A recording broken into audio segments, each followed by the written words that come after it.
पूरे पाली गांव में एक खबर ने हलचल मचाकर रख दी थी। किसी को यकीन नहीं हो रहा था कि सदियों से गांव के जिस नियम को तोड़ने की किसी ने हिम्मत नहीं दिखाई थी, उसे एक बंजारन ने चुनौती दी थी।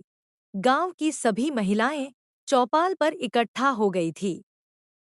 भागती हुई आई एक औरत ने कहा, क्या बात है बहन, अचानक ये चौपाल किस लिए?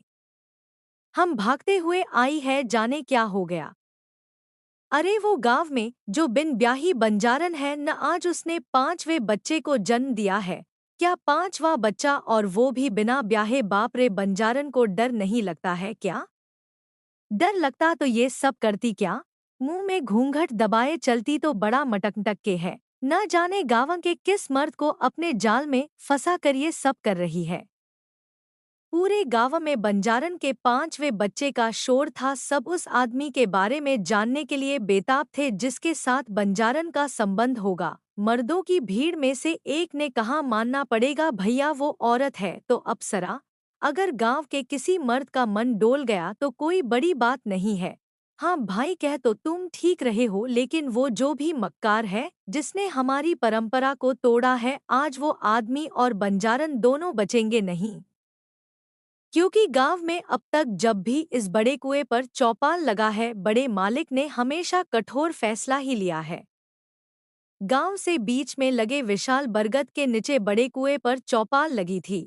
गांव का बच्चा बच्चा इकट्ठा हुआ था, क्योंकि आज गांव का उसूल और परंपरा दांव पर लगी थी। तभी पाली गांव का सरपंच ठाकुर सज्जन सिंह चौपाल की ऊंची कुर्सी पर आकर बैठ गया। ठाकुर सज्जन सिंह ने इशारे से सबको बैठने को कहा और गुस्से में भारी आवाज में कहा, क्या रे मोहन, उस बंजारन के आशिक की कोई खोज खबर है कि नहीं?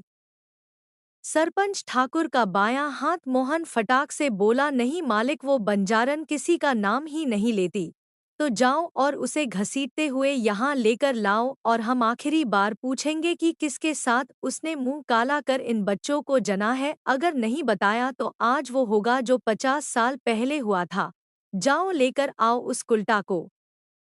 जी, इतना कहकर मोहन लोगों को लेकर जब बंजारन के झोपड़े में गया तो उस वक्त वो बंजारन अपने चेहरे पर घूंघट डाले अपने 5वें बच्चे को, जो अभी 2 दिन का था, उसको दूध पिला रही थी, और बाकी के 4 बच्चे वहीं खेल रहे थे। बंजारन गांव में लोहे के सामान में धार लगाने का काम करती थी, इसलिए उसके झोपड़े में कई सारे धारदार हथियार भी पड़े थे।